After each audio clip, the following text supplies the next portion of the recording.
Good afternoon, everyone. Thanks so much for being with us today. My name is Shreya Sekar. I am an assistant professor at the University of Toronto. I have appointments at both the Wharton School of Management and the Department of Management at UTSC. I'm also a faculty affiliate at the Schwartz-Weisman Institute for Technology and Society, and that's who's bringing the talk to you today.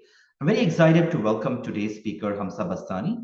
But before we do that, I do want to begin with a quick land acknowledgement. So for thousands of years, Toronto has been the traditional land of the Huron-Wendat, the Seneca, and the Mississaugas of the Credit.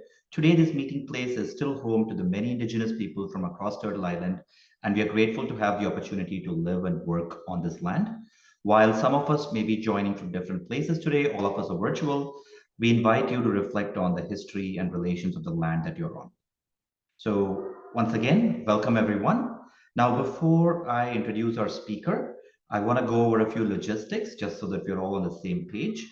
Now, first and foremost, as you've noticed, the meeting is being recorded.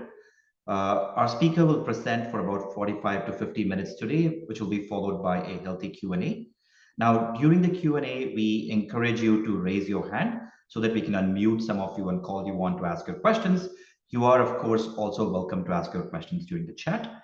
Now, if you have a question during the talk, you're welcome to post about it on chat.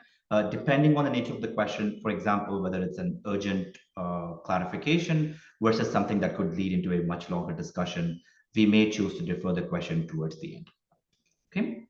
Now, with that out of the way, without further ado, let me introduce our speaker today, Hamsa. Hamsa Bastani is an associate professor at the Operations, Information and Decisions, as well as Statistics and Data Science at the Wharton School at the University of Pennsylvania. She co-directs the Wharton Healthcare Analytics Lab. Her research focuses on developing novel machine learning algorithms for learning and optimization, including methods for sequential decision-making, leveraging auxiliary data sources, and designing effective human AI interfaces with a specific focus on interpretability and fairness. More recently, she has explored how AI systems influence and augment behavior with the goal of creating AI tools that help humans thrive. Now, Hamsa is one of the few people in this community who's done some great work on both the theoretical as well as the practical side. Hamsa's applied work in particular has supported national COVID-19 screening efforts in Greece, expanded access to essential medicines in Sierra Leone, and more recently uncovered critical risks in deploying Gen AI tutors in high school classrooms. Her research has been featured in many journals, including Nature, Management Science, Operations Research, and PNAS, and she has received numerous honors, including the Wagner Prize for Excellence in OR, Inform Spear Scholar Award, and the George Nicholson Prize. Now, prior to joining Wharton, Hamsa earned her PhD in electrical engineering from Stanford University. She was a Herman Goldstein postdoctoral fellow at IBM Research. Very excited to have Hamsa with us today, and I'm looking forward to a presentation titled Unpacking the Unintended Consequences of AI in Education. Really exciting topic. I'm sure all of us are curious to know what's going on. Hamsa, thank you so much for being here. The floor is yours. Thank you so much for having me. Thank you, SRI. Thank you, Daniel. And thank you, Shreyas. I'm a big fan of Shreyas's work, so I guess it goes both ways. Let me attempt to share my screen. So I wanted to talk a little bit about, so this is going to be a little bit of a weird talk. I'm going to cover 3 field experiments we've run, basically just trying to understand, my co-authors and I, how AI impacts education. And when we started this line of research, we very much wanted to give a positive message because a lot of my work prior was about how AI can really improve healthcare, public health, and it can really help, especially in under-resourced or resource-constrained kind of settings. But unfortunately, what we found was like a little bit different. So I'll try to end on a positive note, but some of it will be negative. So therefore, the unintended consequences. And like Shreya said, if you have questions, please drop them in the chat. Thanks. So just to start with, a lot of people have started asking us, what is the point of education?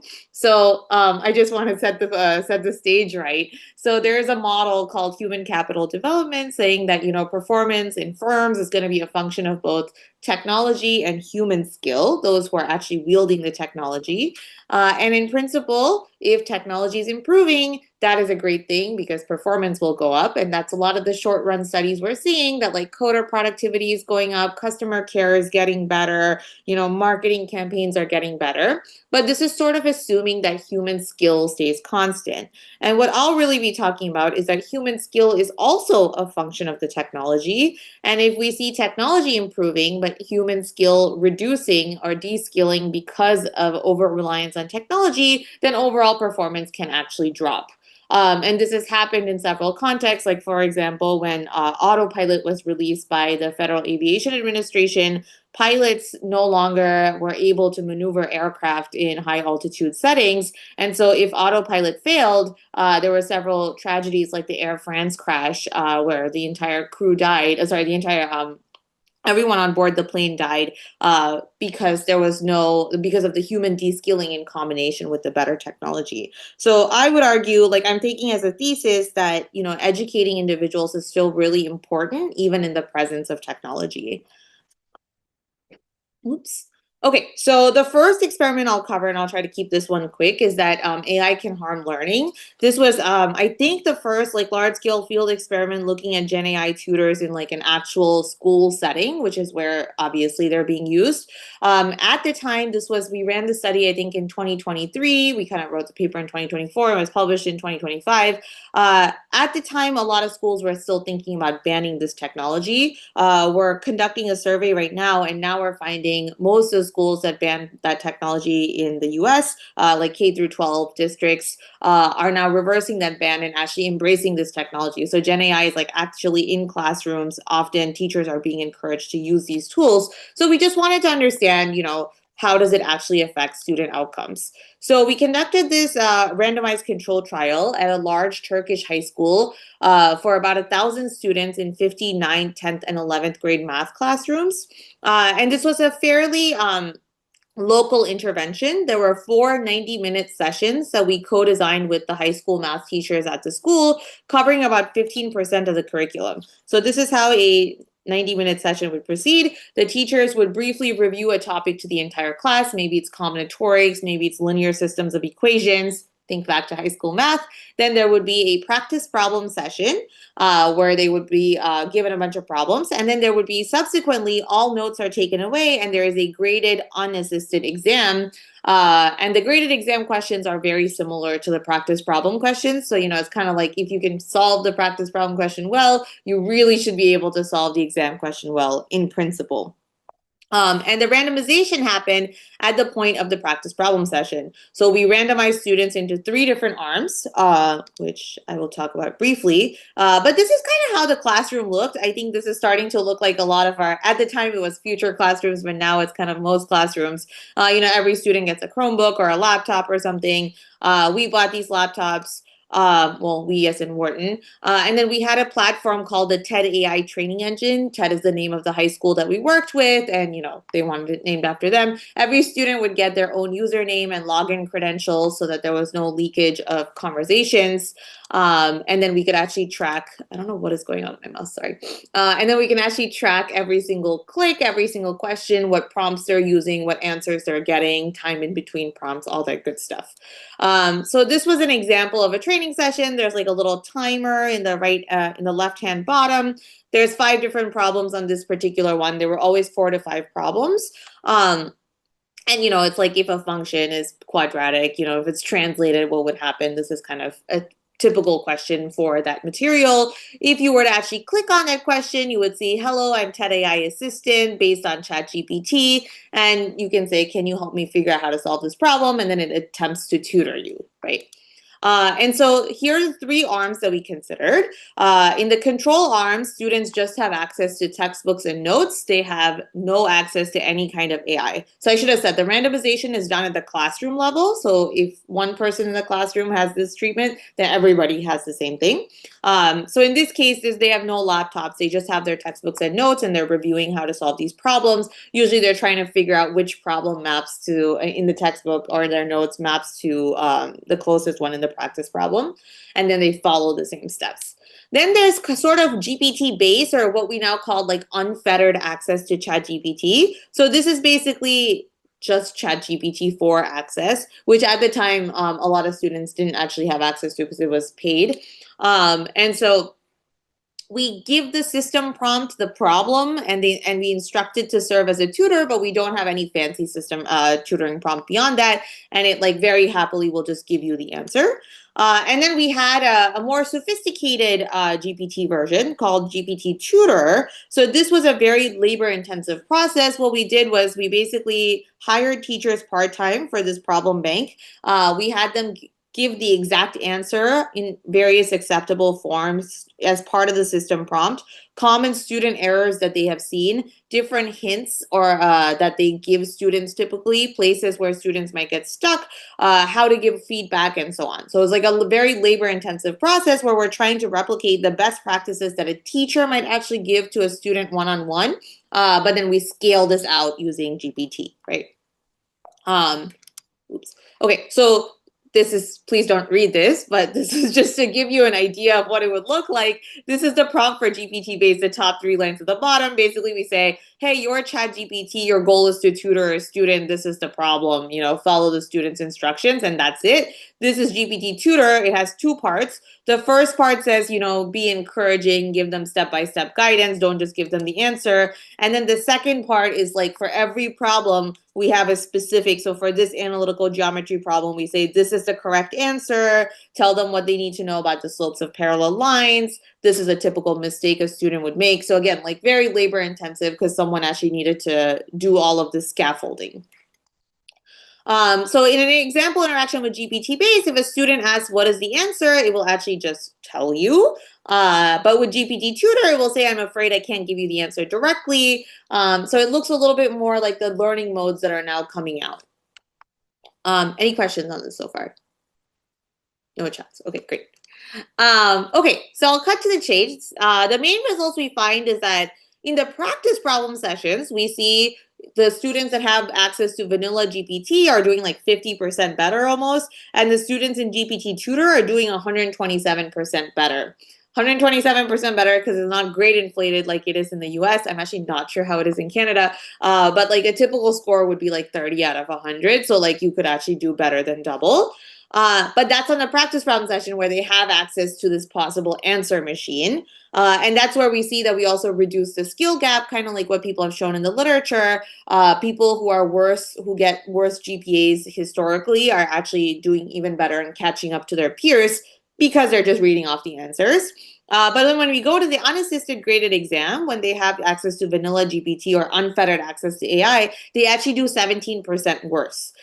I thought this was kind of a shocking effect because this is a very short-term intervention. Like literally you took the same class as your peers, and then you had this one practice problem session where instead of actually engaging and productively struggling with your notes, you kind of just asked the ChatGPT for answers. And then immediately on the exam, like you did way worse than your friends who are actually cognitively engaging with the material. And GPT Tutor, even though we put in all this work, and by we, I mean the teachers, put in all this work into constructing these really labor-intensive prompts, we didn't see any positive effect compared to the control arm where they were just using textbooks and notes. So it's kind of like, why are we doing all this overhead where we're bringing computers into the room and giving students access to this tool and designing this really elaborate tutor, and we're not even seeing any positive effect, right? And now the effect on the skill gap went away. So like in the practice problem session, you see that the novices kind of catch up to the expert students, but now, the students who did worse are the ones who are continuing to do worse. There's no effect there, no catching up effect. And so we tried to look at like what's going on. We have the conversation history. The number one question that students always ask is, what is the answer? Like without fail. And sometimes they might ask different versions. The worst version is to actually type the question into the prompt because they know from the instructions that the system already has the question, but they didn't even bother to read the instructions. And so they actually retype the question. So repeating question text or asking for answers, we consider as like superficial usage because you're not really attempting to learn.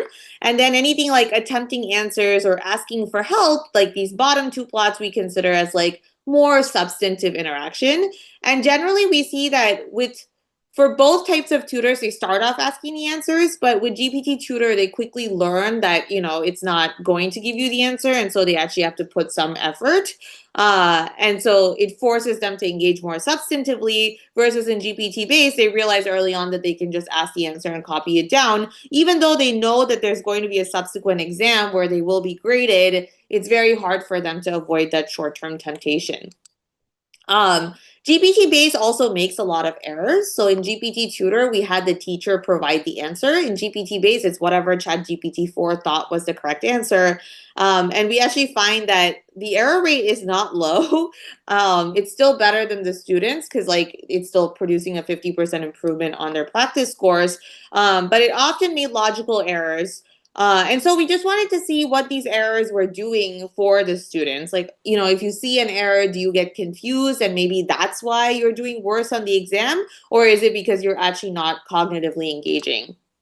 And what we find is that just because a student got an erroneous answer, it doesn't actually seem to have any correlation with the downstream whether they do well on that exam problem. You would think that if I got the wrong answer and Shreyas got the right answer, I'm much more likely to get the subsequent exam problem wrong than Shreyas because he saw the correct explanation, I saw the wrong explanation. But actually, that's not predictive at all, suggesting that they don't really seem to be reading the answers.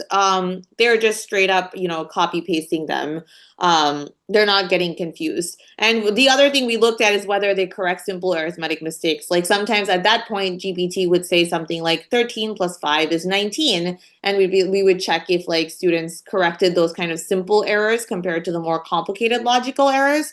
And they don't. So a lot of qualitative reasoning kind of suggests that they're just copy pasting that kind of match our anecdotal surveys as well. They're not cognitively engaging. This in itself, I think, was not surprising. What was really surprising to me is the students' perception of what they learned. They are overly optimistic about their performance with GPT, or maybe we can equivalently say they're overly pessimistic about their performance with traditional learning methods. People think traditional classroom learning is terrible and just doesn't work, and I'm not really sure where that is coming from. Students in GPT base, obviously they perform worse, but they did not perceive that they performed worse or learned less, even though they're straight up just copy pasting answers and they admit to that. And students in the GPT tutor arm didn't perform better on the exam. They performed equivalently. If anything, it was slightly worse. But they perceived that they performed significantly better. And they said all classes should come with these AI tutors because they're just making my learning experience so much better and I learned so much more. And we're like, but you didn't. You actually did a little bit worse. So that was a little concerning because I think a lot of what we are doing in the classrooms is kind of driven by student evaluations and student demand and what people perceive. But this is actually kind of well known in the education literature that self-perception is not a good metric of actual learning. I think it's also been shown for active learning and kind of other methods that often students feel like they're not learning, but that's not actually accurate. Okay, is there a question before I should jump ahead? We have one question in the chat. Yeah. Dimitri wants to know, have you considered that students may need time to adjust to using GPT in the most productive way? Excellent. That's exactly where I'm going. I loved it. So this literally opened up. The first question that came to me is this is not equilibrium behavior, right? This is early on. People haven't adjusted. Maybe over time they will learn that GPT is bad for them, just like they learned that social media is bad for them or cell phones are bad, wherever you lie in that spectrum. And also, this is not a subject that they love, right? As much as I like math and Shreyas likes math, these kids do not like math. They think it's stupid and that they don't need it in their real jobs and they are not motivated to learn. So maybe it's not surprising that they take the first shortcut that they can. And so we wanted to look at a different area where AI has been around a long time. People know how to use it. And so we looked at chess. So chess is nice because it's been over a decade that people chess beat the top chess master Garry Kasparov at the time. It has the highest ELO, highest performance. It's sort of considered a solved problem, if you will. And it outperforms any human.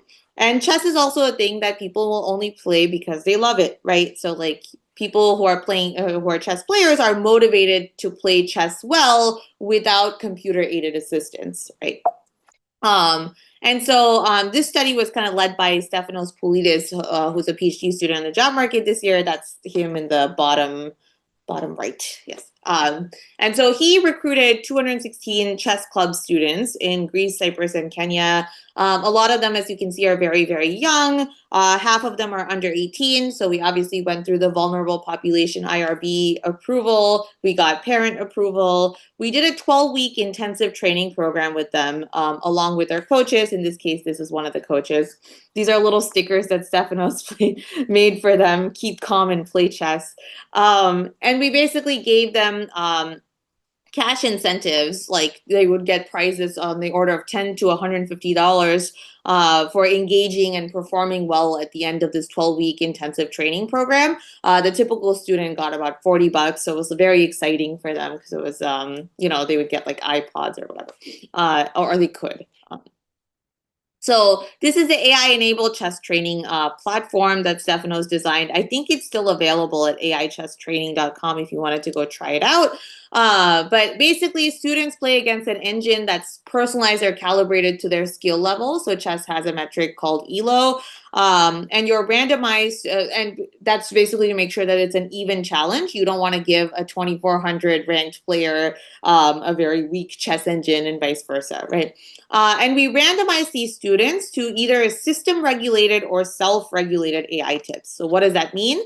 So in the learning science literature, there's something called system-regulated scaffolding. That means when I'm providing you assistance or hints, I decide when to give you hints. Like, it's not based on when you want to ask for hints. So the particular way that we designed this for chess, based on some prior work we did and a lot of conversations with FIDE and chess masters, is we basically look at the board and we look at when there is a very good move that's available. And the way you measure this is to see if the value function of the best move is kind of much better than the value function of the second move. And so this is a tip board that will show up on top saying there is an optimal move here. So it kind of draws attention, but it doesn't tell you. I mean, in this case, it's obvious, but if you play chess, but it kind of draws your attention, but it doesn't tell you what the right move is. So you still have to think or make an effort, right? And if you, so in this case, the king takes the queen. It's a free queen, so might as well take it. And if you find the optimal move, it kind of gives you a little tap and says, hey, you found the optimal move, which, you know, makes the student feel good.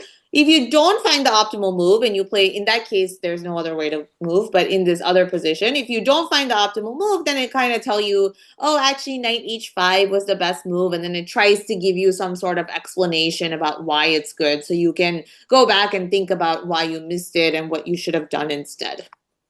So this is system regulated because someone is the platform is deciding for you when you get assistance, and that's based on whether the position is considered a critical position where there's a really good move available. You can contrast that. So we basically have system regulated, and then on top of that, for the self-regulated arm, sometimes that's the concept that a student might get stuck. Like you're telling me there's an optimal move here, but I'm really not good enough to find that optimal move. And so after a while, I'm just getting frustrated and I don't know what to do. And that can be bad. So self-regulation is this idea that then I can decide to ask for you to just tell me the move so that I can learn from that. Maybe there's a nice tactic there, and then I can learn for future games, right? So in this particular case, maybe I say, I want the tip, and then it tells me the best move is bishop to g2, and then it says it defends this rook, it develops, it's a bishop fianchetto, like great. And that basically gives the student the agency of when and how they ask for help.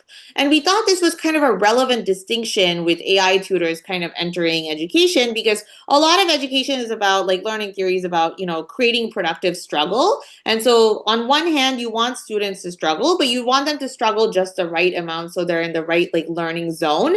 You don't want them to struggle too much because then they get frustrated. You don't want them to struggle too little because then they don't retain anything. And so you might imagine, well, giving that agency to the student might actually be an effective strategy because they know best where they're stuck and what they need to do to learn, right? So we basically find that agency backfires. So no good messages in this talk. So system-regulated players, so the one nice thing was that this was a 12-week study, so we kind of were able to look at longer-term effects than in the previous study where we just looked at the immediate effect, right? Like I took an exam literally 20 minutes after my practice session. So here we find that after 12 weeks, system-regulated players improved more than twice as much as self-regulated players. So system-regulated players improved 64% compared to the start of the program, and self-regulated players improved 30%. So all players improve because this also involves, a human coach that's actually conducting classes, and we have, all these incentives for them to play lots of games, and so of course they improved. But just by allowing students to have this button when they are doing their practice sessions, kind of really crushed a lot of the gains, which we thought was it's like a huge effect. System-regulated players also just engaged way more. They played about 50% more games, which is surprising because they have the same incentive scheme as the self-regulated players. And technically, the self-regulated players never have to click the button, right? They only have this extra option. They can choose to never click the button, and then they would have the same exact experience as the system-regulated players. But just by giving them the choice to click that button, you really crush engagement, and you also crush the long-term improvements, which I thought was really surprising, but none of the chess players thought was surprising. We also tracked their usage of other training platforms like Lichess or chess.com just to control for if they're not playing here, are they playing elsewhere? And they're generally, there's not much of a substitution effect we see. And overwhelmingly in the surveys, what we find is that, there's this huge temptation to get answers. So 30% of self-regulated players, even before the start of the study, were worried that having this option to reveal moves would undermine their learning and their improvement in the game. Because in chess, it's actually really well known that having too much engine assistance can undermine your ability to improve, and it becomes kind of a necessary crutch. And so they were rightfully worried about that.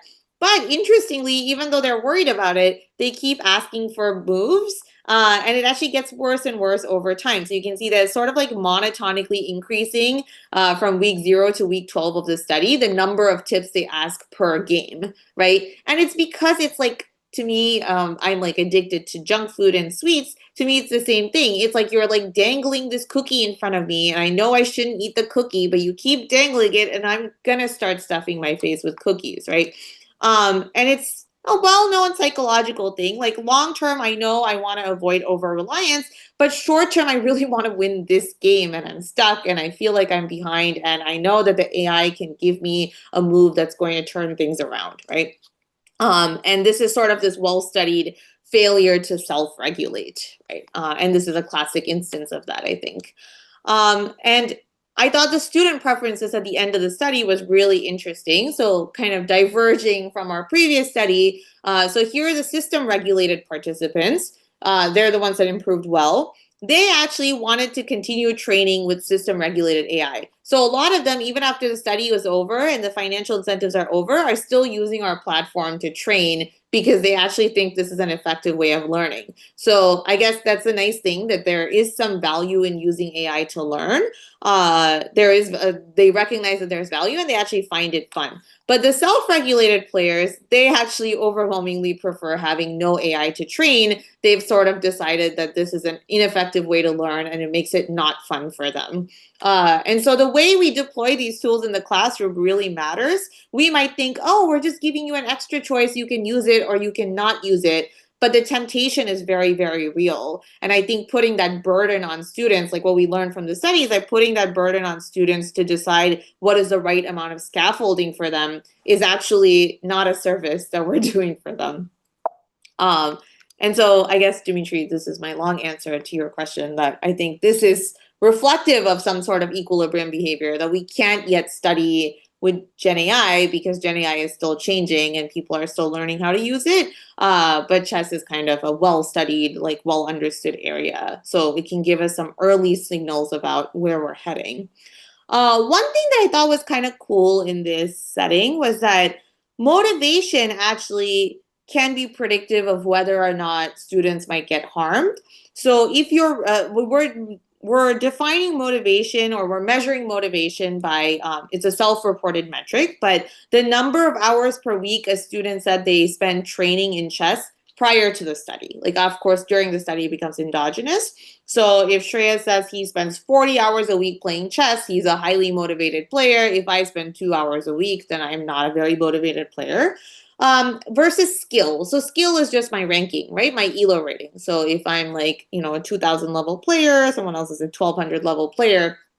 And we find that if we actually look at heterogeneous effects, self-regulation harms learning regardless of skill level. Like being more skilled or less skilled does not seem to significantly affect your ability to make use of the self-regulated tutor. But motivated students are actually not harmed, and they might actually even be a little bit helped by self-regulated AI. Because if you are able to have self-control and discipline, then you can really decide when to use that button. Sometimes a student is genuinely stuck and they've spent enough time productively struggling with that move and they don't know how to proceed, and then they use that button. That's actually fine. It's just like saying moderation is good, or like, eating a cookie once in a while is actually good. But doing it over and over again is sort of what's bad. So if you're able to avoid temptation, that's fantastic. And actually having all these free access to tools is helpful. But for the majority of students, it's actually harmful because they're unable to deal with the temptation issue. Okay. Before I move on, are there other questions? Okay, perfect. So this will bring me to the last field experiment. So this was all a little bit depressing. So maybe let me try to take a more positive tone. So we wanted to try to understand, okay, so clearly there's no human AI collaboration here. And that's very concerning because like a lot of jobs that are in these AI-enabled workforces are going to start being about how we can get humans and AI to effectively collaborate.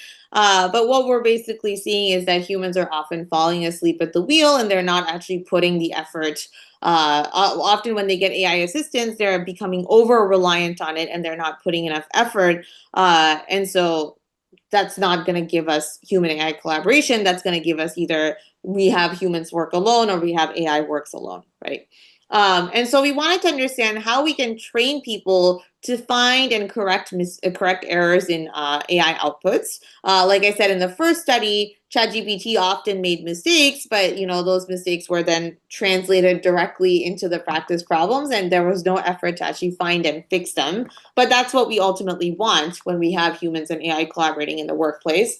But one of the challenges in education is that ChatGPT is really, really good at our textbook style problems because it's being trained on, so many textbooks and so many lecture notes that are available online. And I can find problems that it's bad at, but often they're, much larger problems that I can't fit inside my lecture. What we teach in class, in other words, are like more cookie cutter learning problems. And so it's difficult to get people to engage, right? And so one of the ideas that we had based on kind of the machine learning literature is to leverage something called adversarial examples. So this is an old idea that was introduced by Goodfellow et al. Zaghetti et al. In kind of 2015, so like a decade ago, on deep neural nets. And it's kind of a cute idea. So this is a picture we stole from Goodfellow's paper in 2015. So they looked at computer vision neural nets, and large language models are also deep learning models. They're transformers, but have kind of the same issues. So if you look at this image, which I'm going to call X, this is a panda, right? Like we all know it's a panda. And this is a state-of-the-art computer vision model, and it was saying that it had 57.7% confidence that this is a panda. And then what they did is basically they tried to construct an adversarial noise term. So it's a very, very small noise term. And they looked at the gradient of the loss function for the neural net to, why does this keep happening to me? Sorry.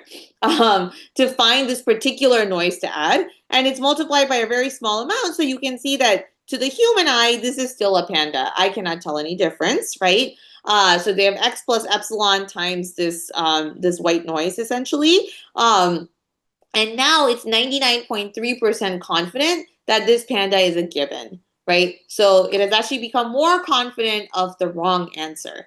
And this is a classic property of deep neural nets, and there's now theory research suggesting that this is sort of inescapable if you want to have good performance, that you can find these kind of adversarial directions where it looks the same to the human eye, but the model gets completely confused and starts outputting garbage, right? And we thought, that's cool. Can we leverage this idea in a productive way to get our students to actually pay attention and be vigilant and find and correct mistakes? So we ran this trial at the Binus University in Indonesia. It was about 800 students across 20 classrooms taking their first year AI algorithms course. We had 3 modules originally co-designed with instructors, but our platform crashed in the first module, so we really only have 2 modules. So I'll be talking about modules 2 and 3. Module 1 didn't happen, or it happened, but it was a disaster. So there was a 40-minute instructor lecture, and then there's a 20-minute practice problem with AI and a 5-minute video explanation, and then there's a 15-minute exam problem with AI. So this looks very similar to the first paper, except I'll note that now you have AI in both the practice and the exam problems, because our goal is to get you to collaborate with AI, not do well alone. And in the middle section, the practice session, we randomize people into 2 arms. One arm is the control arm, where we give you a non-adversarial practice problem, but an adversarial exam problem. So again, adversarial means we know that ChatGPT is going to get it wrong. Non-adversarial means it's like a regular problem, which it's likely to get correct. And in the treatment arm, we give you an adversarial practice problem and an adversarial exam problem, so you see that it gets it wrong in the practice session. Of course, to make it a good RCT, we want to actually have the same problem in both arms. So the way we did this was in the control arm, we gave the system prompt the correct answer. So it's the same problem, but we made it adversarial, and then we made it not adversarial by giving it the right answer. In the treatment arm, we don't give it the right answer, so it does get it wrong. And we have a practice debrief that kind of explains how to get the correct solution in the control arm. In the treatment arm, we kind of say how you work with AI to get the correct solution, given that it gave you the wrong answer. So I can show you, and again, unlike earlier work, the students have access to AI in both practice and exam. It's not about not using AI and doing things by yourself, but it's about getting the right answer even with AI. Oh, here we go. Okay, so these are the questions. So I'll show you an example question, but we had kind of 2 questions in modules. It's a 1 question in the practice problem, and question 2 is the exam problem, and we had module 2 and module 3. And these are the error rates that we measured for these problems that we designed. And you see that the error rate is like close to 1 across most of the models that were available to us at the time. We couldn't use any of the reasoning models because the token rates weren't high enough. We have 800 students who are kind of simultaneously taking this, so high latency and like low token rates was sort of unacceptable. So these are the models that actually had good scalable APIs at the time. And you'll see that sometimes there's variation, like GPT-4 0125 preview did like really well on this one particular problem, module 2, question 1, but then kind of got 100% error on all the other questions. So there's like a little bit of variation, but generally we see that the error rates are really high. And the model we ended up picking, again, because of token rates and latency considerations, was GPT-4 0613, which is a very competitive model, I think, even now, or I guess not now anymore because of GPT-5, but until recently. And this is the light blue kind of cyan bar, and we see that actually got 100% error on all the problems. So we should just assume that it's kind of always wrong. Oops, sorry. So this is an example of the problem. I don't expect you guys to read this, but just in case you were wondering what it kind of looks like, this is a k-nearest neighbor problem. It's a first-year algorithms course. This is like pretty standard. We tell them, give us an example of a point that has different labels if you had k equals 1 versus k equals 3. And then you'll see the exam problem is also very similar, but with a different set of points. So again, if you can solve the practice problem well, you really should be able to solve the exam problem well. The only reason you solve the practice problem well and not the exam problem is either because, maybe you made a small careless mistake, or likely you kind of just copied the answer for the practice problem. For the debrief video, in the adversarial arm, we tell them, like, look, make sure you're checking every step carefully. Well, the ChatGPT's answer was wrong, and so you should actually say it. No, when we say no tie breaking, that means the nearest K points should be uniquely determined. Oh, look, there's a calculation error. Oh, look, there's still a tie break. You should be checking all these steps. Be specific, right? For K equals 1, the points 0, 0, and 1, 0 are equidistant. And then finally, you get ChatGPT to give you the correct answer by kind of doing this iterative prompting, right? To kind of show them what best practices are. And then we give them a little best practices summary where we say, yeah, it can go wrong. Like in this particular problem, tie break and calculation accuracy were both mistakes. Follow up, be specific, don't check every step, and then ask multiple times to make sure it's consistent, because sometimes the random regenerations themselves might be wrong. So make sure you're getting the same answer every time, and so on.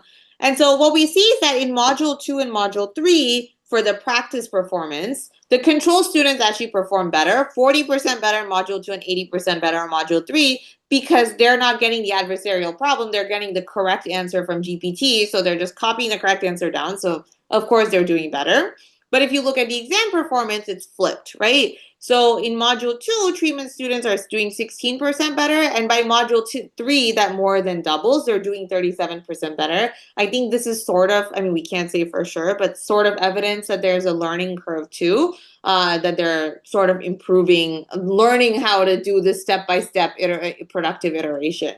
And I thought this was kind of a nice story that, sure, people are falling asleep at the wheel, but with a little bit of training and a little bit of targeted nudging, they actually get pretty good pretty quickly. Like, this wasn't a very long, high touch intervention. Just within, by the time they did it the second time, they're already doing, 37% better, which is a lot. So we kind of looked at the conversations to see what was going on. We kind of found that the treated students were more likely to check for common AI mistakes before their first submission than the control students. They're also detecting errors, so you'll see them say things like, oh, no, that's not right. I had said this, and, you did this, whereas the control students are not doing that as much. What I thought was really fun is looking at the time and messages. The control students actually, by the time they reach Module 3, they know we're doing this really mean thing to them, where we give them an easy problem to practice, and then in the test exam, they're getting the incorrect GPT output. And so they're actually sending more messages, and they're spending more time with GPT, and they say things like, this looks wrong, like this is wrong, why can't you give me the correct answer? So they're like frustrated with GPT, but they don't learn on their own how to actually fix the outputs. They don't realize on their own that they should go step by step, that they should give specific, pointers on, what exactly went wrong. And so it seems like training actually is important. And it's not very hard. Like, this is like a 5-minute video that we did twice, and, they picked it up. They're smart kids. But they don't necessarily even realize that that's something that's plausible. Okay, any questions on this before I wrap up? I know we'll have a Q&A. Okay, so I'll just move on. Okay, so what was the point of this long ramble? I think we need to be very intentional about deploying AI in education, or it can backfire. So a lot of the results were negative, and I think that's reflective of historical ed tech literature. Like, for example, the famous example is the one laptop per child policy, where, we spent millions and millions of dollars and didn't find any positive effects by giving laptops to all these, poor kids in all these under-resourced countries, hoping that they will just, democratize education, democratize access to technology. And life isn't that easy, and it doesn't work that way. We need to actually be very mindful of how people are using these things, integrated into, their normal educational settings, or in their, their cultural norms, and so on. And even well-designed ed tech, we found, not we found, but like literature has found, only often helps motivated students. So there was a study done on Khan Academy's program across 99 school districts, and they find for the 5% of students that use the technology as intended at the right rates, you see impressive gains. But that's only 5% of the students. What about the other 95% of the students? And that's what we found in our chest study. for the tiny portion of students who were super intentional about training and were super motivated, it doesn't really matter whether you go self-regulated or system-regulated. But at the end of the day, we care about those are not the students that we really need to help because they're already very motivated. And you give them the resources, they're going to go for it. But for the majority of our students, they actually need us to provide good scaffolding and help them learn. And they're easily tempted to take shortcuts. So we need we've sort of argued in our work is that we need guardrails to avoid de-skilling, to force students to substantively engage. We need system regulated scaffolding. I don't think it makes sense to give students unfettered access to AI and just, here's Gemini, here's Google Suite, like go learn. That's very difficult because even students who want to learn are tempted to just take shortcuts and get help. Like, you're up at 2 a.m, you need to submit your problem set. Even if you really had good intentions, it's very easy to kind of just fall down the trap of copying the answer directly and saying, oh, I'll learn about it later. And then you never do. So I think we can't take away that sort of teacher burden. And adversarial training, even though the students find it kind of mean, can be an effective strategy to ensure that students actually stay vigilant and are finding and detecting and correcting these mistakes. But these are just some things. There's actually lots more to be done. One of the things that I really worry about is as students are moving towards these tools, we're eroding the human connection. So we don't have students coming to our office hours as much. If you're a parent, you don't have your kids coming home and asking for help on their math homework as much. And that kind of removes opportunities for other kinds of connection, collaboration, and also, mental health kind of things. And so I think there's a lot to be done. And I worry a lot about how there's kind of a gold rush to deploy these tools in schools at the K through 12 level very early on without sort of being aware of kind of all the ways in which it can backfire. This is work with a lot of amazing people. Osborne at Penn CS, Alt Sungu at Wharton OID, Stefanos Politis at INSEAD, and Angel Chung at Wharton, as well as a bunch of others, but they're kind of the main players. I'm very happy to open up to questions, and if we go over time, feel free to send me an email and so on. Thanks so much, Hamsa. Really good talk. And I think the studies 2 and 3 really added a lot of context to, I think, the results in study 1. But let me not hog the space. I know we have some questions already, so maybe I'll pass it on to, I think I saw Susan raise her hand, so maybe I'll go first with Susan. Susan, do you want to unmute and... Yes, thank you so much. That was a great talk. I'm really interested in your thoughts on whether or not you think that, I also believe the human connection is very critical, but whether you think there's any hope that we'll be able to develop AI systems that serve that kind of supportive adversarial role that good teachers have, right? Because good teachers can sort of quickly surmise where a student is and then push them a bit to stretch, but not so far that they feel a sense of complete frustration and lack of agency. That context, the nuance of that context that a teacher has, working day in and day out with a student and having casual conversations with the student and so on. Like, I wonder what the possibilities are for AI in that space, or, how do we perhaps design the AI to work with that kind of supportive adversary that a good teacher is. I love that. I see no reason why it's not doable. I think it's a long path towards that. It's not something that's just gonna happen in a day or in a year or whatever these tech companies are hoping for. And I think I've been a little disappointed in kind of what the tech companies have put out, like the tools by, I'll just be honest, like the tools by Gemini or OpenAI. There's actually a fun article that came out about, how they're still falling short. And often it's just like a long system prompt that says, you should try to put effort, don't try to give away the answers, and that's kind of it, right? Whereas what you're describing is a much more elaborate system where I maybe connect to all your historical grades and historical performance and your teacher remarks and so on. And I think we also can't discount that students are really smart at gaming these systems, and they're not, the guardrails in place are not super effective, as we're seeing, people are committing suicide and discussing things that they really shouldn't be allowed to discuss.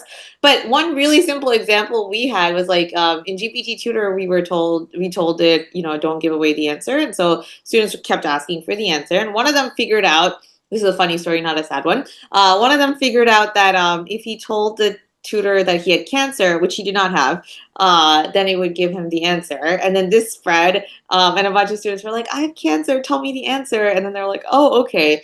And so they're smart kids, right? Like as a teacher, you're probably able to discern, like, to some level, like what's true, what's a real struggle, and what's my dog ate the homework.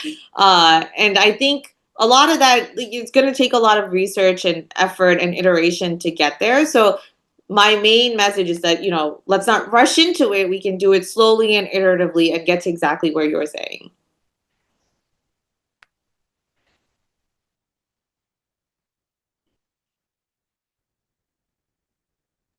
Just a quick note, if anyone has questions, please feel free to raise your hand or ask in the chat.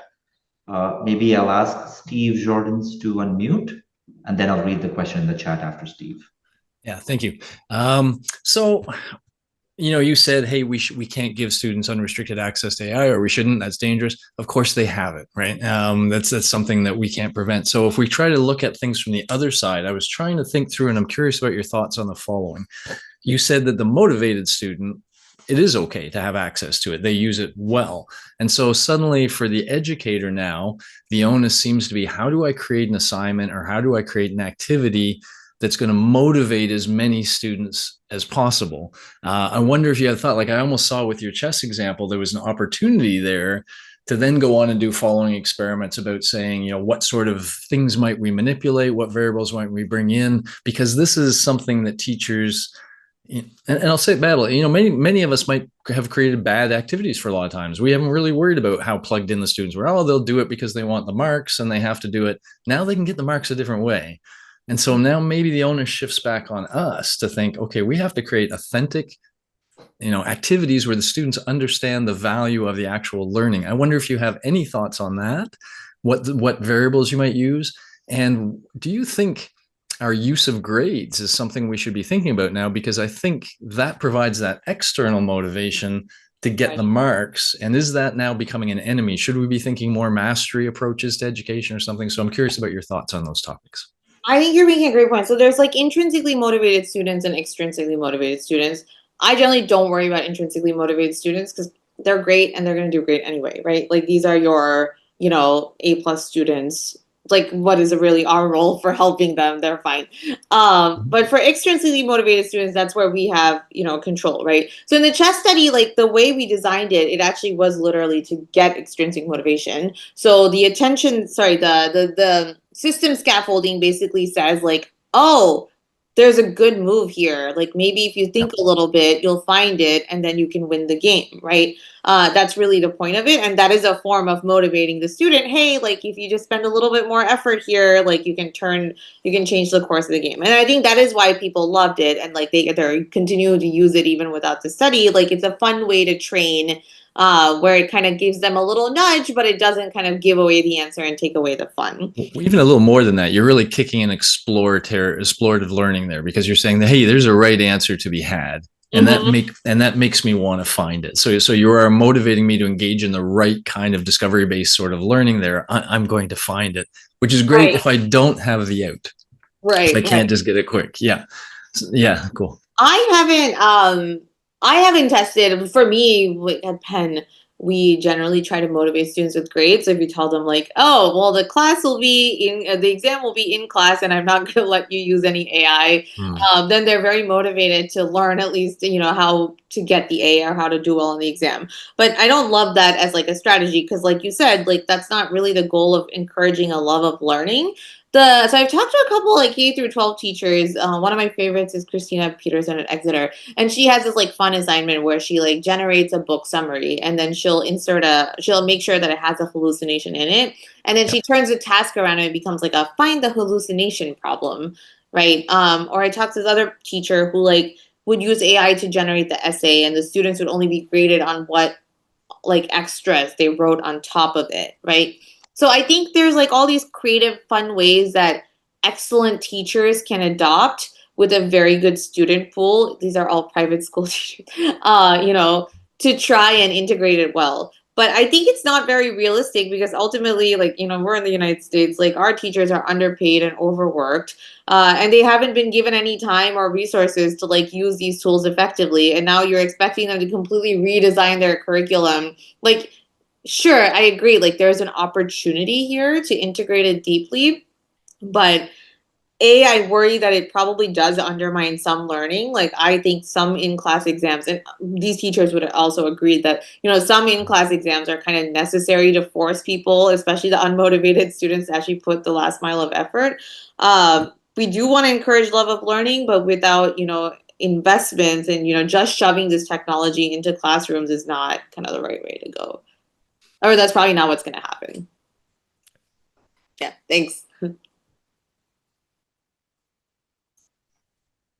Maybe we'll take one more audio question from Brian. Is that right? And then we'll go to the chat. There we are. Sorry, I'm in a room full of people here. Hi, wonderful talk, fantastic. So we were just kind of having some discussions about this and kind of building on a bit of what Susan and Steve were saying. One of the issues you got through was this, it's too easy, right? You get addicted to the hints. Yeah. So, I think you even mentioned the nudge theory idea, right? You don't have to necessarily prevent them. You have to give them a little friction to make it a little bit harder. And you can imagine obvious ways to build that into the outer system, right? So every hint costs an extra token or takes a little bit more, whatever. But if you thought about, I was just thinking about this as an educator, I do this naturally, right? If a student comes to me with, they made a simple arithmetic error, the first time I go, yeah, look, you made a simple arithmetic error here. The second time I go, okay, I'm not going to give you because you clearly aren't, I'm going to give you a harder or lesser of a hint. And then eventually the prompt itself backs off with the level of effort or level of help that it's giving. So you could almost have that internal nudge. Have you, looked at that or thought about that at all? I think it's not specifically that. One of the things we've been exploring is kind of using spaced repetition. So like if you get a hint, then we wait a while to like give you can't immediately ask for another hint, right? Like you need to spend at least, a few minutes thinking about it. And kind of in the initial pilots, like we haven't run the full scale study yet. Some students just switch to chatting on their cell phones or texting people or like watching Netflix, right? Like it's difficult. It's not in person. So you don't know what they're doing. Like in class, like if someone is in my office hours, to your point, and you ask me a question, I'm kind of looking at you in the corner of my eye to make sure that you're actually working on the problem. If you're texting people or watching a movie or kicking and playing a video game, I'm probably not going to answer your next question. But the tutor doesn't know that, right? And maybe we'll move to the point where, everything is connected, which I guess as a mom, I would be worried about other privacy concerns. Maybe we'll get to that point, but I think it's challenging to implement. So we've been toying around with some of these ideas of how we might give more incremental hints. We haven't thought about your specific one that, you asked for this last time and you're still getting it wrong. Maybe you should think more, but that's a great one. Thank you. Maybe we'll move on to the chat for a little. I missed this question from Dimitri earlier, but he wanted to know, in the chess example, was there a control arm with no AI assistance? We didn't, because it was just we didn't have enough sample size to do 3 arms, but we did compare. So this is a non-causal control, so take it with multiple grains of salt. But we did compare it to the performance of students who didn't enroll in our study, which might be somewhat selected. And we found that, the students that enrolled in our study improved a lot more than the students who didn't enroll. That might not be an AI effect. That might just be that, we're paying them to train and, the coaches are really excited about the study and they're kind of nudging them. Like it's a full program, right?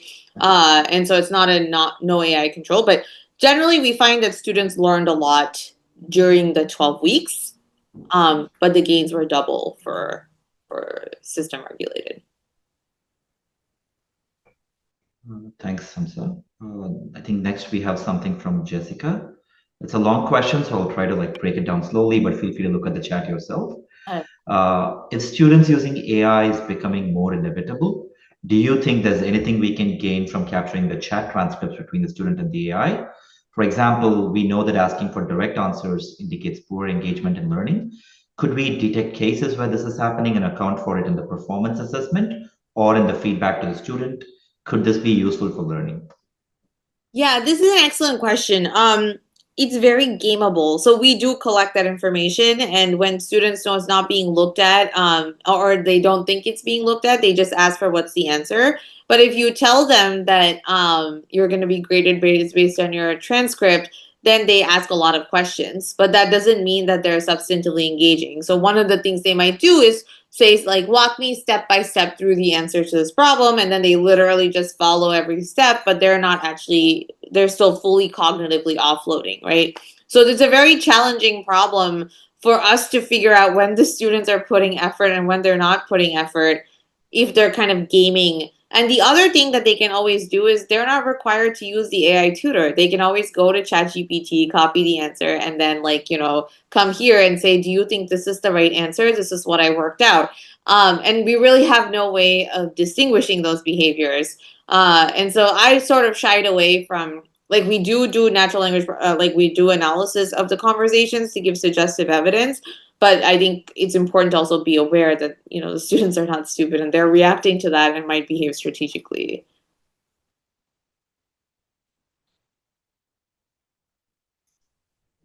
Maybe we'll do one more chat question before going to Dimitri, who's raised his hand.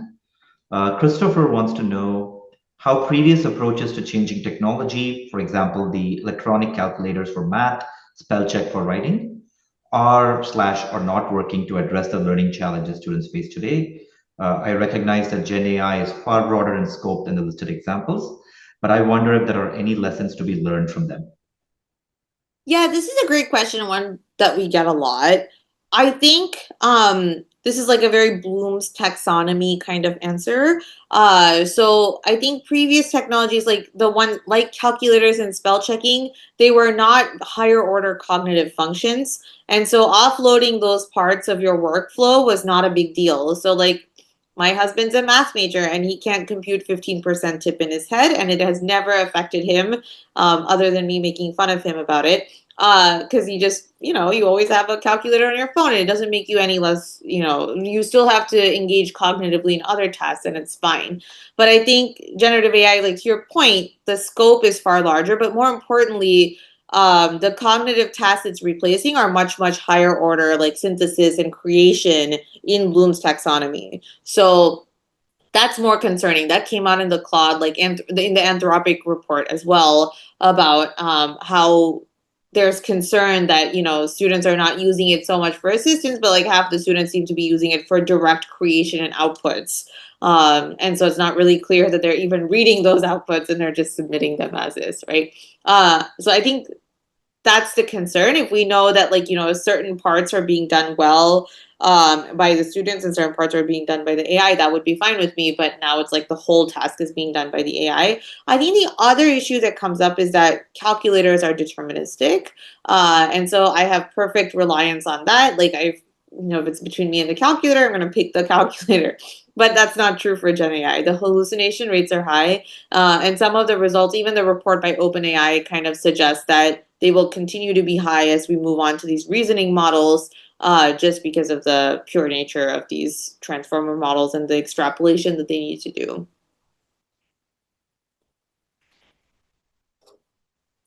That's great. Thanks, Hamsa. Maybe Dimitri, you can unmute and ask your question.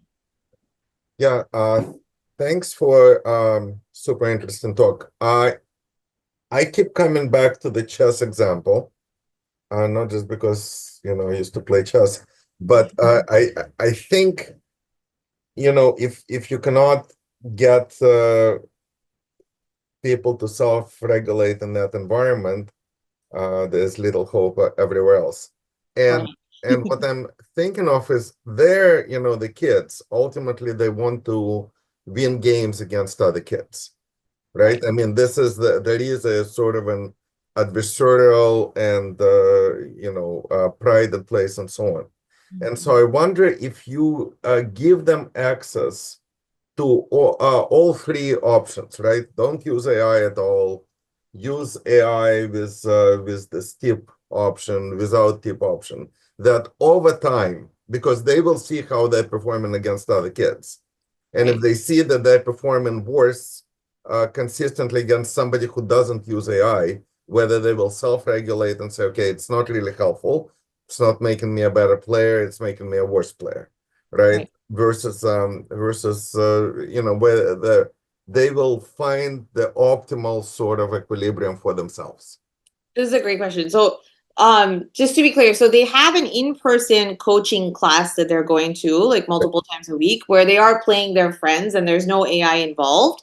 And then they're supposed to be doing a training at home with this AI, but like they could also use chess.com or Chess without any AI assistance, right? And we don't tell them not to do any of the non-AI assistance. We track their usage of this.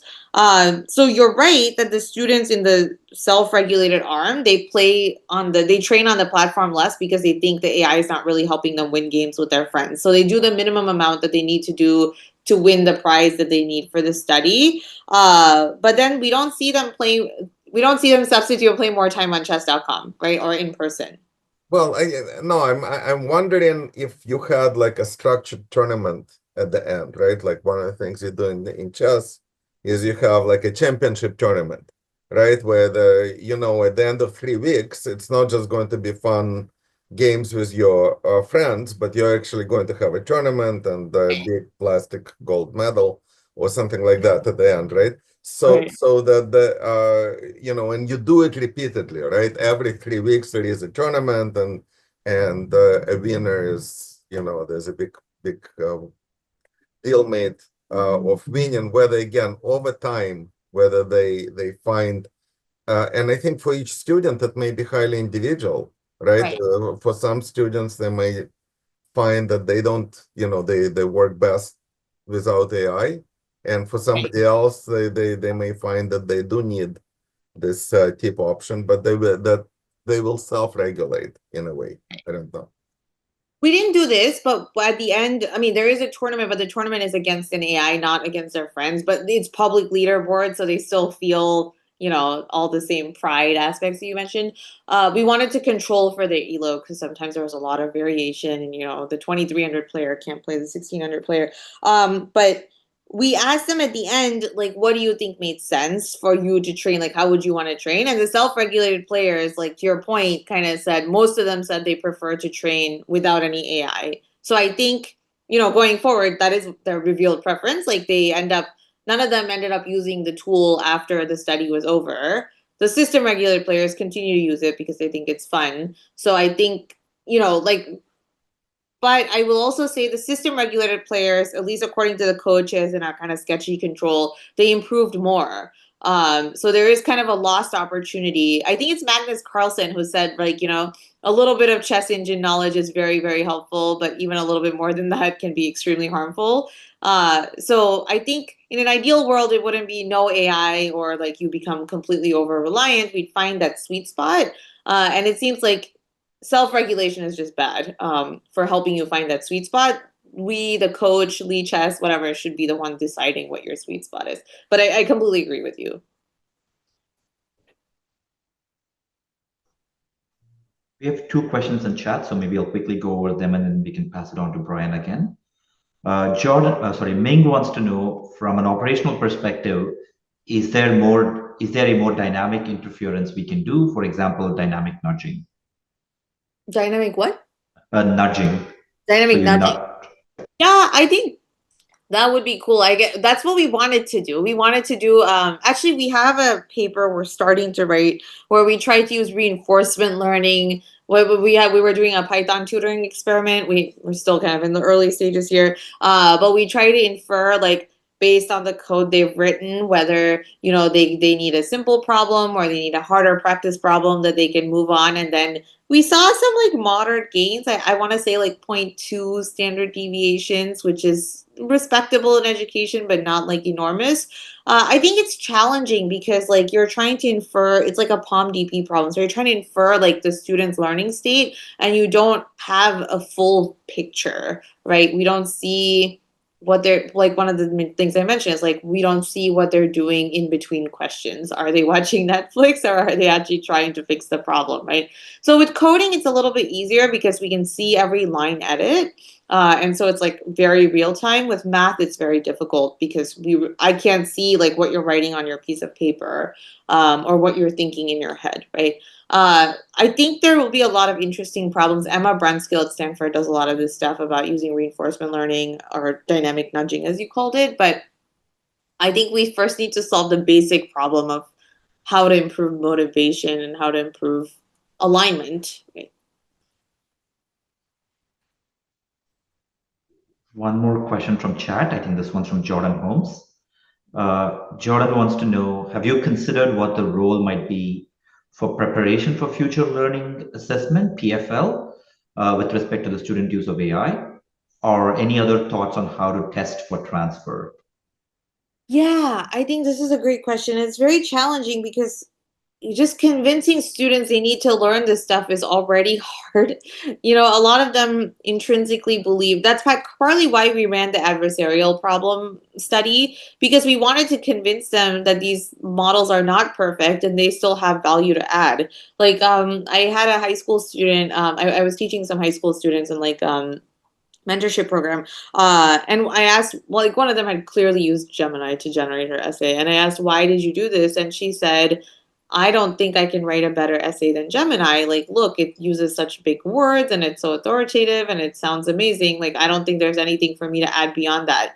And that really broke my heart because I think to be a good educator, the student has to first believe that they have value to add beyond these models. You have to convince them of that before they're going to put any effort, right? Like, that's the fundamental motivation problem. And so I think like the adversarial stuff was one thing we tried to kind of help students realize that these models are fallible. And like I mentioned, other teachers are doing variations of this, like find the hallucination in the essay, or improve this ChatGPT generated essays, and I only care about your improvements. So I think this is a difficult conversation because there isn't even agreement on what assessments should be yet.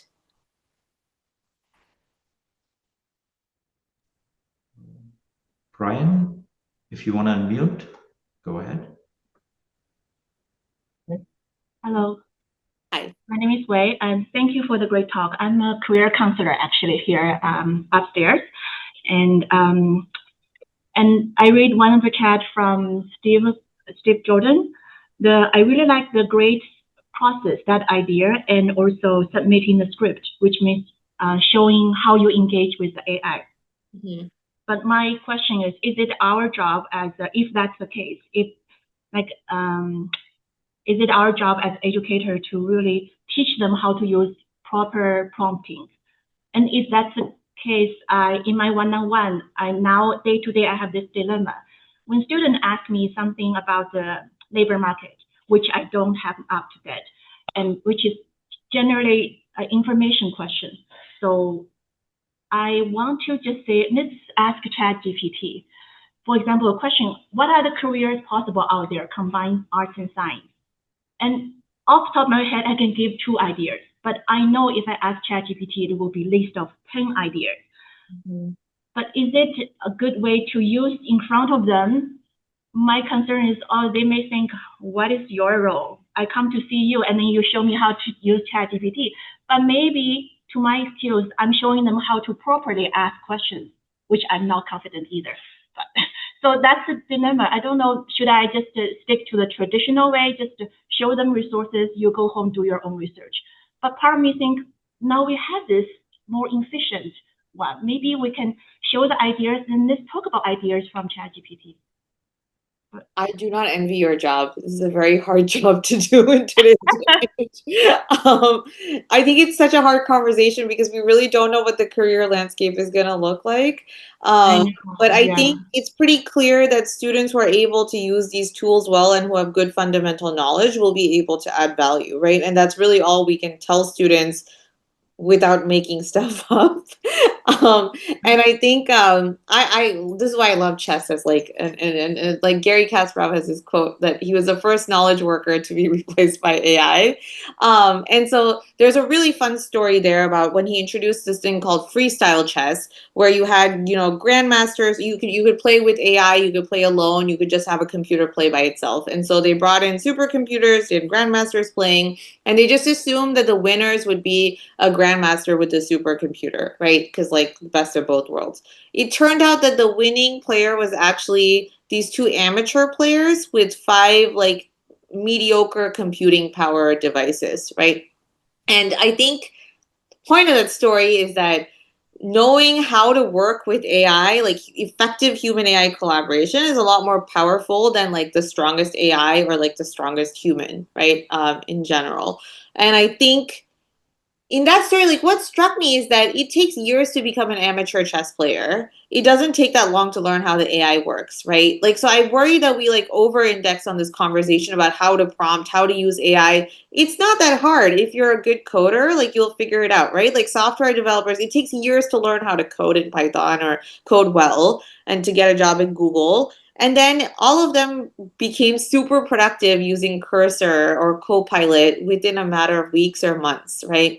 So I think that first building block of you becoming an amateur, you don't have to become a grandmaster, but at least an amateur level scientist or like know your field well, is always going to be important. And then it's not that difficult to learn how to work with the AI. And so I worry that like, you know, by inserting like, oh, we need to learn how to prompt very early on, we're shifting away from the important conversation, which is helping people learn their fundamentals, and then you can use that in sort of all sorts of ways. And I know there's a lot of uncertainty with career selection, and it's a difficult conversation to have. I don't have a good answer for that, but this is what I tell my students. We need to thrive with the above and beyond these tools. And if you don't build your fundamental knowledge, you can't do that. Yeah, that's why I also emphasize the counseling part, help them figure out their own interest and their own strengths, which is more the counseling part. But we cannot avoid, we also need to know what's out there. Yes, yeah. That's exactly my own dilemma. Yeah. I think you're a great career counselor. Sean, do you want to unmute?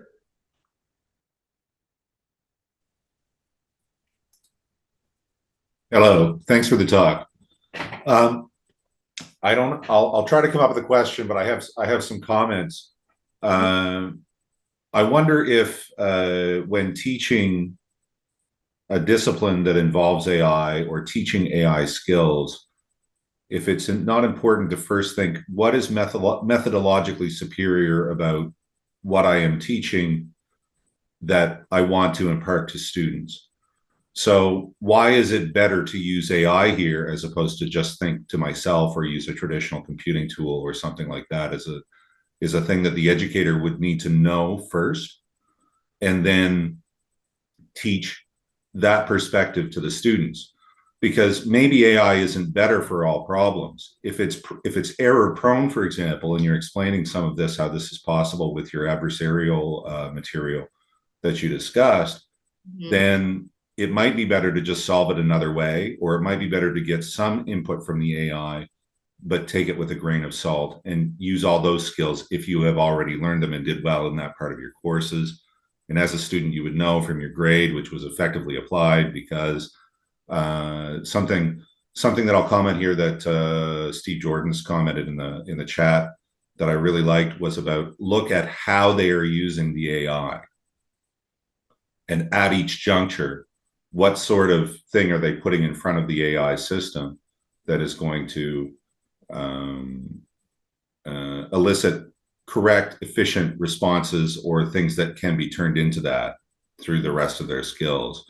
So I guess I'm just waving a flag for methodology, that there is a methodology lesson, or else what are they learning? They're just typing something into a computer and getting back an AI response, which may not be teaching them much. It's the methodology and how to leverage that technology that perhaps should be targeted in the education experience.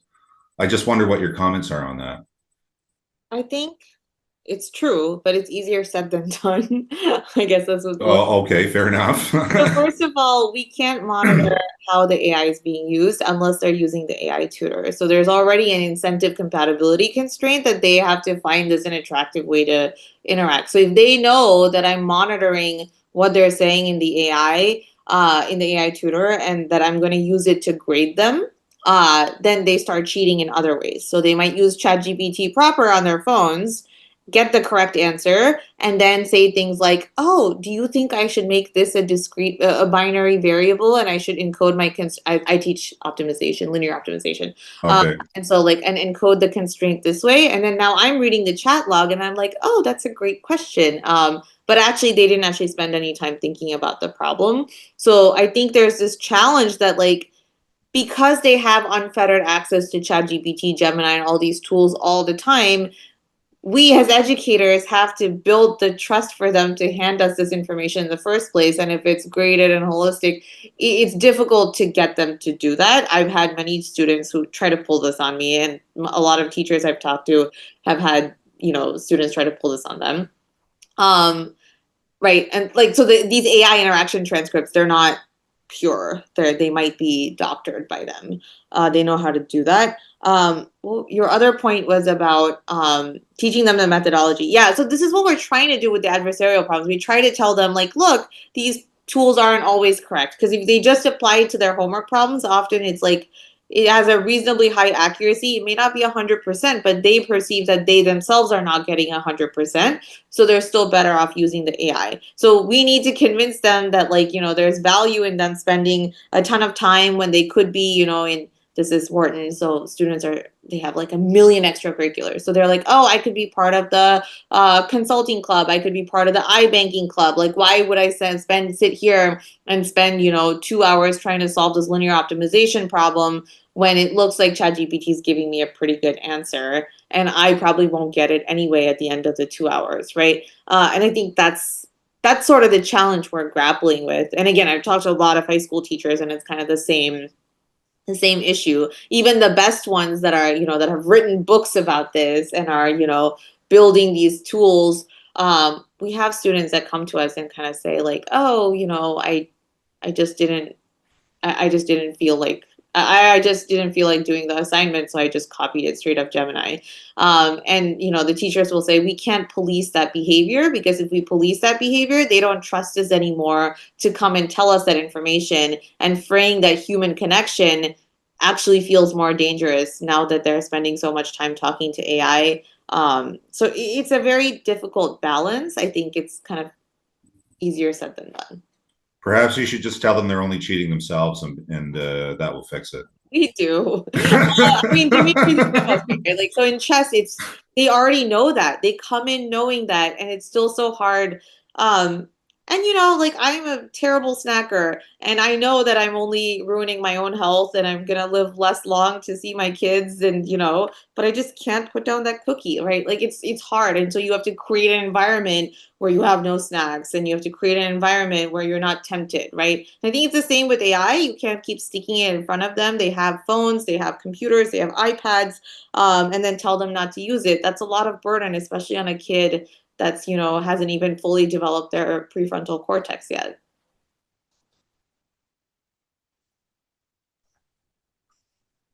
I missed this question from Pam earlier. It's a very short question, but was the AI being empathetic?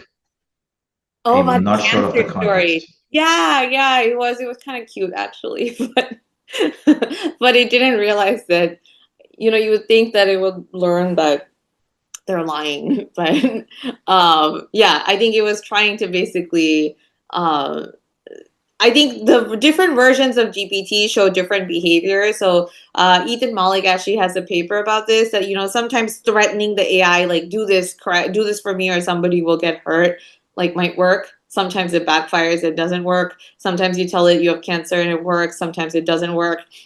So there's a lot of variation in the model responses, and as they're being trained in different versions, different tricks kind of work, and students get such a kick out of testing these out. I'm like, why don't you put that effort into actually trying to solve the problem? But they actually find this more fun, unfortunately. And I don't know, partly I'm like, as long as you're engaging in some way, that's good, I guess. Daniel has a quick high-level question. He wants to know whether you have plans for future research in this area, and what questions do you hope that other researchers may explore based on your findings? Yeah, I think there's like a ton of work to be done here. So I would be very excited if people wanted to do more work in this space. And I think it's a fun time because a lot of schools are actually pretty willing to try things out because they are also worried about the proliferation of these tools. So it used to be hard to do RCTs, and now it's not as hard anymore, which is why I'm doing them. I think some of the things that we are doing is kind of like the thing I mentioned about like trying to use reinforcement learning to do more like targeted personalization of AI support. But like I said, it's hard. It's hard to get large effects, kind of like the ones that I was showing earlier. We're also looking at how diversity or creativity of ideas can be expanded by telling students.